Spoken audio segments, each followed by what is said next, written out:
Assalamualaikum warahmatullahi wabarakatuh.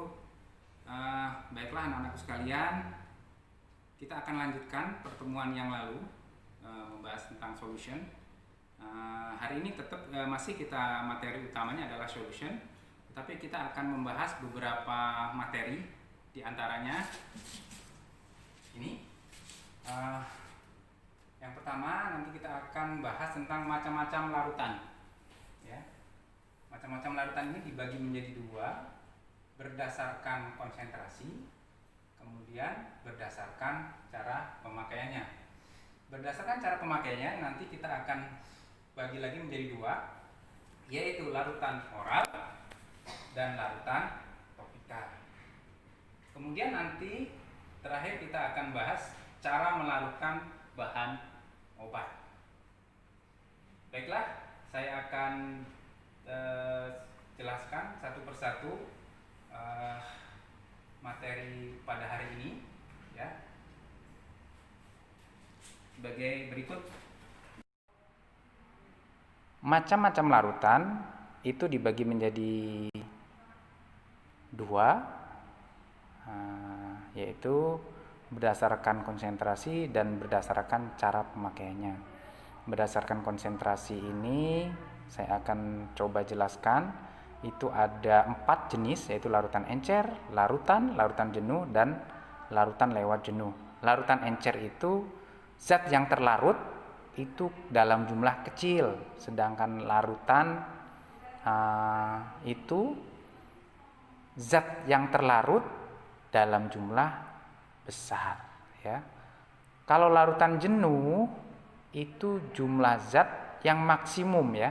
Jumlah zat yang terlarut maksimum dari batas kelarutannya dalam air, itu larutan jenuh. Larutan lewat jenuh itu melampaui kelarutan zat tersebut dalam air, makanya disebut sebagai larutan lewat jenuh. Misalnya larutan lewat jenuh ini timbul ada endapan gitu. Kalau larutan lewat jenuh, ya, larutan jenuh kental, karena dia maksimal air tersebut dapat melarutkan zat tersebut. Kemudian berdasarkan cara pemakaian itu ada larutan oral dan ada larutan topikal.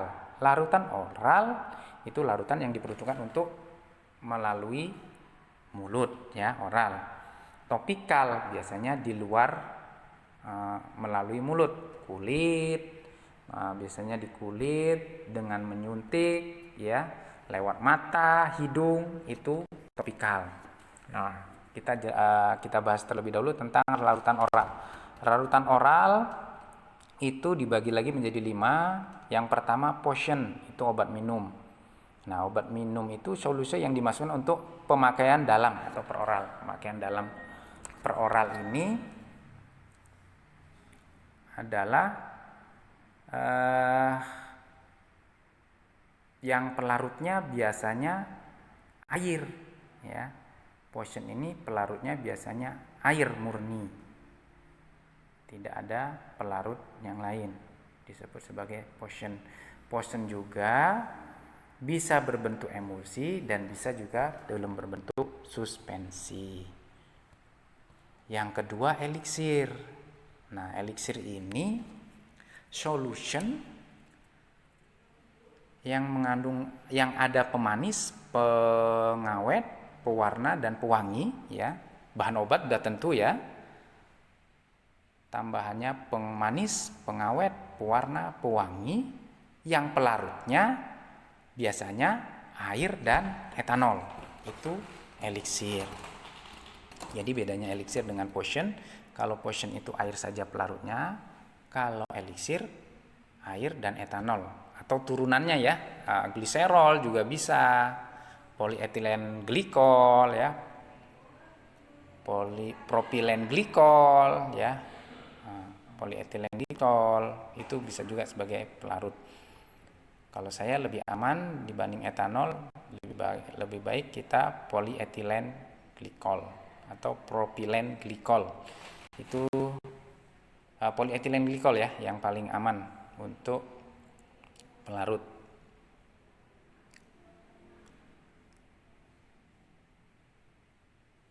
Propilen glikol juga bagus untuk pelarut sebagai eliksir. Kalau etanol sudah pasti itu memabukkan yang etanol, makanya saya lebih cenderung untuk membuat obat sebaiknya menggunakan propilen glikol. Nah, ini ada aturannya untuk etanol karena memabukkan ya. Itu kandungan alkohol atau etanol dalam obat minum itu ada aturannya menurut regulasi produk submission ya 2005 ya. Yang pertama, anak kurang dari 6 tahun maksimal setengah persen, 6 sampai 12 tahun 5%, lebih dari 12 tahun maksimal 10%. Ya.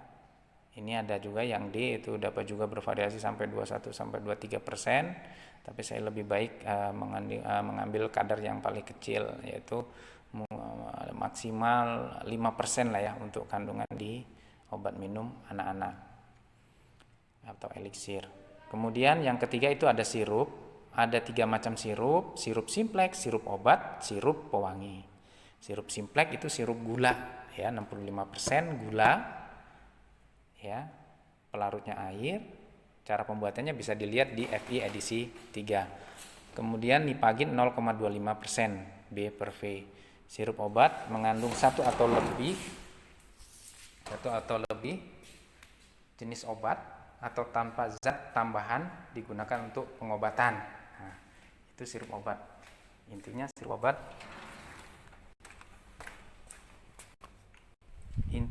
sirup obat itu mengandung zat berkhasiat ya. Ya. Itu sirup obat.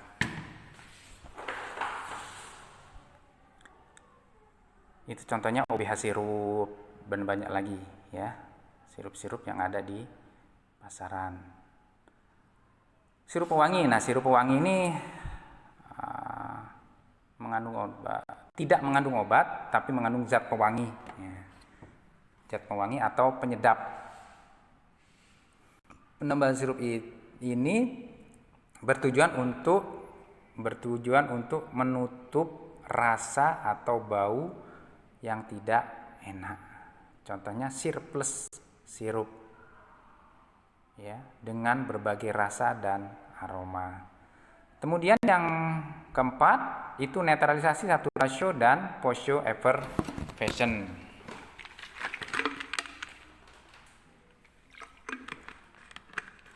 Netralisasi post-show effervescence. Netralisasi saturasi dan post-show effervescence. Yang pertama kita bahas netralisasi. Netralisasi adalah obat minum yang dibuat dengan mencampurkan bagian asam dan bagian basa sampai reaksi selesai atau larutan bersifat netral ya. Ini ada contohnya solusi citralis magnesici, amygdalas ammonicus ya. Pembuatannya bagaimana? Nah, ini nanti kita akan bahas secara detail pada saat kita akan mempraktekkan ya. Ini saya sekilas saja. Bagian asam direaksikan dengan bagian basa. Bila perlu reaksi dipercepat dengan pemanasan ya. Terus sampai reaksinya netral ya. Asam basa digoyang-goyang biasanya atau dipanaskan, tapi saya lebih suka untuk nanti kalau mempraktekannya digoyang-goyang saja supaya reaksinya netral. Sehingga netralisasi itu tidak ada gas sama sekali. Nah, ini nih, kita bisa membedakan. Netralisasi tidak ada gas sama sekali. Kemudian yang kedua, satu rasio ya. Obat minum yang dibuat dengan mereaksikan asam dengan basa ya. Tetapi gas yang terjadi ditahan dalam wadah. Gas yang terjadi ditahan dalam wadah sehingga larutan jenuh dengan gas. Satu rasio ada gas jenuhnya. Netralisasi tidak ada gasnya. Cara pembuatannya bagaimana? Nah, komponen basa dilarutkan dengan 2/3 bagian air yang tersedia. Kemudian komponen asam dilarutkan dalam 1/3 bagian air yang tersedia. 2/3 bagian asam masuk ke bagian basa gas dibuang seluruhnya. Nah, 2/3-nya dibuang gas seluruhnya. Sisa asam dituangkan hati-hati lewat tepi botol, segera tutup dengan sempen kenop sehingga gas yang terjadi tertahan.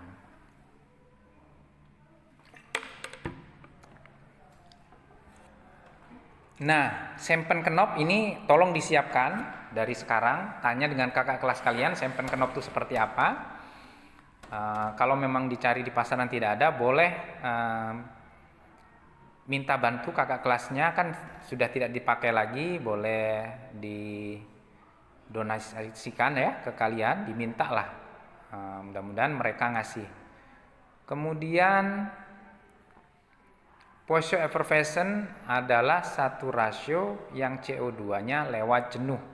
Satu rasio yang yang CO2-nya lewat jenuh itu Poisson effervescent ya. Jadi larutan dengan mencampur asam dan basa, gasnya ditahan seluruhnya. Nah, itu kalau CO2, gasnya ditahan seluruhnya. Langkah 1 dan 2 sama dengan satu rasio. Langkah ketiga, seluruh bagian asam dimasukkan ke dalam basa. Dengan hati-hati, segera tutup dengan sempen kenop. Ya, segera tutup dengan sempen kenop. Ya, gas CO2-nya digunakan untuk pengobatan ya. Untuk pengobatan korigensia ya, kadang-kadang dimasukkan untuk menyegarkan ya, untuk menyegarkan larutan ini.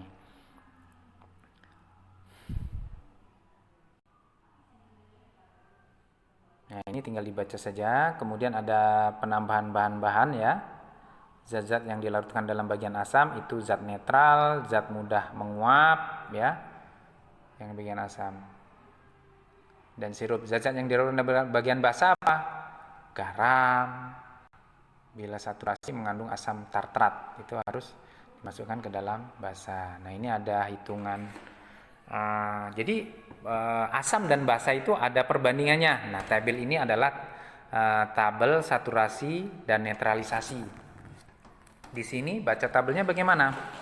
Jadi baca tabelnya, sebelah kanan yang bagian atas itu basa, terus yang menyamping di atas itu ada asam, bagian asamnya.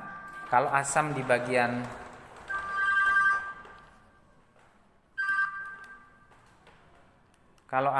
bagian bawah itu di samping kiri ya, sedangkan atasnya itu basa.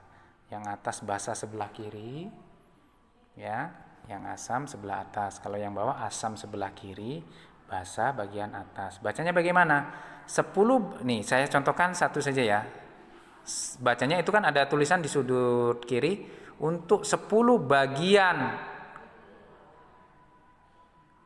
natrium bikarbonat yang bawah aja itu membutuhkan, coba kita lihat yang ke kanannya, asam sitrat. Asam sitrat berapa? 8,3. Natrium bikarbonat 10 bagian 8,3 asam sitrat. Untuk asam asetat encer berapa? 109,0. Untuk asam amigdalat 18,1. Sedangkan yang di bawah gimana? 10 bagian asam sitrat nih ya, membutuhkan natrium bikarbonat berapa? Natrium bikarbonat 12 ya. Nah, nanti cara perhitungannya akan saya jelaskan lagi ketika kita akan mempraktekkan, karena ini memang harus tatap muka kita cara menghitung seperti ini. Kemudian yang kelima, goutte atau drop. Goutte atau drop ini obat tetes minum ya. Contohnya apa? Sanmol drop, paracetamol drop ya. Drop tetes di sini drop adalah obat tetes yang dimasukkan untuk pemakaian dalam atau oral. Kemudian larutan topikal. Ya, saya sudah jelaskan tadi untuk pemakaian luar, larutan topikal. Nah, untuk larutan topikal ini biasa disebut sebagai lotio ya. Biasanya losio itu pasti larutan yang untuk pemakaian luar. Ini ada di sini dibagi lagi menjadi beberapa, ada kolirium, kemudian tinggal dibaca saja, ada gute optalmik ya. Kemudian gute optalmik, ada gargarisma, ada litus oris, gute nasales, gute auriculares, inhalation, lavement, Dutch. Nah, mungkin untuk Dutch ini saya akan coba bahas. Nanti tinggal dibaca saja ya yang lain. Dutch ini adalah larutan, ya, larutan yang digunakan untuk pemakaian luar. Pemakaian luarnya bagaimana? Jadi ini Dutch ini ada alatnya untuk memasukkannya ke dalam vagina. Tujuannya untuk mencuci vagina. Itulah Dutch. Jadi larutan yang digunakan dengan cara menggunakan alat dimasukkan ke dalam vagina. Semua wanita boleh? Tidak. Ini memang sudah biasanya ibu-ibu rumah tangga ya. Karena memang kalau remaja putri biasanya daerah V-nya lebih bersih ya, lebih bersih sehingga tidak membutuhkan untuk dicuci seperti ini ya. Makanya jagalah kebersihan untuk remaja putri di daerah V-nya. Kalau ibu-ibu ya tahu, ibu memang pengorbanannya sangat besar untuk kita pada saat melahirkan. Dia itu mungkin ada infeksi karena setelah melahirkan tersebut ya, sehingga perlu dicuci ya, perlu dicuci dengan menggunakan Dutch ini atau vaginal Dutch. Ini untuk Dutch ya. Kemudian cara melarutkan bahan-bahan obat ini dibaca saja.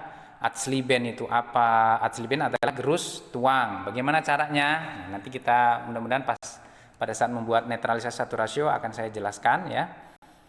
Kemudian sengklorid, ini ada beberapa convert ya. Sengklorid ZnCl2. Nah, ini dilarutkan sekaligus. Kalau untuk zinc klorid ya, sengklorid harus dilarutkan sekaligus karena kalau tidak dilarutkan sekaligus akan timbul endapan ya. Kemudian apalagi yang perlu saya bahas? Kodein. Nah, kodein itu direbus dengan air 20 kalinya cara merebusnya ya. Paling gampang diganti dengan garamnya yaitu HCl kodein. Nah, kodein HCl sebanyak 1,17 kalinya. Itu bisa dilarutkan dengan air karena kodein HCl itu mudah larut dalam air ya. Ini yang paling mudah di nomor C kalau kita mau mengerjakan larutan kodein HCl. Apalagi nih? Oh, sukus ya, sukus. Nah, untuk sukus bisa dengan gerus tuang atau adsleben. Ya, adsleben silakan nanti dicari dulu referensi adsleben itu apa ya, boleh googling, tapi nanti ketika kita akan buat netralisasi satu rasio akan saya jelaskan secara lengkap. Kemudian bisa juga dengan merebus atau memanaskan hingga larut untuk sukus liquidity. Nah, kalau sukus batangan ada yang keras itu memang harus dimasak. Kalau nggak dimasak nggak akan bisa larut. Ya.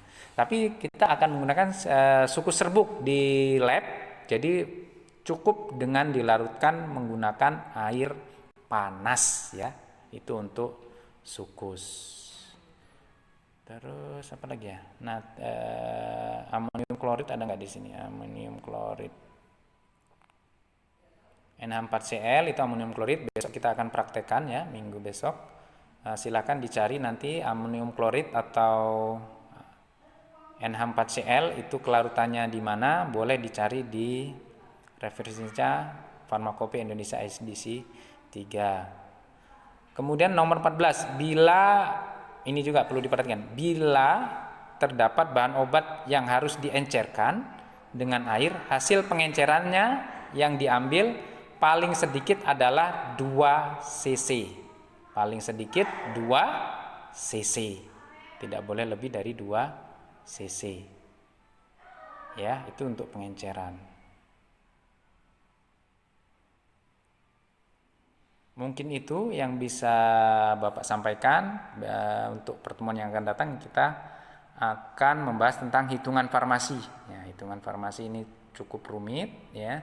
Mudah-mudahan pas ya, kita ada jadwal tatap muka ya. Mudah-mudahan bulan September mendatang kita bisa jadwal tatap muka. Kita akan bahas secara rinci tentang hitungan farmasi.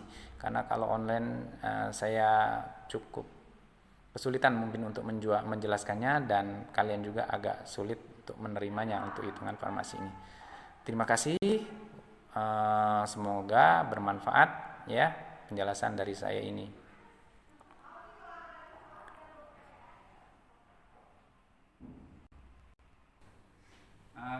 Tugas akan saya berikan selanjutnya lewat grup WA kelas masing-masing. Terima kasih, semoga bermanfaat. Wabillahi taufiq wal hidayah. Wassalamualaikum warahmatullahi wabarakatuh.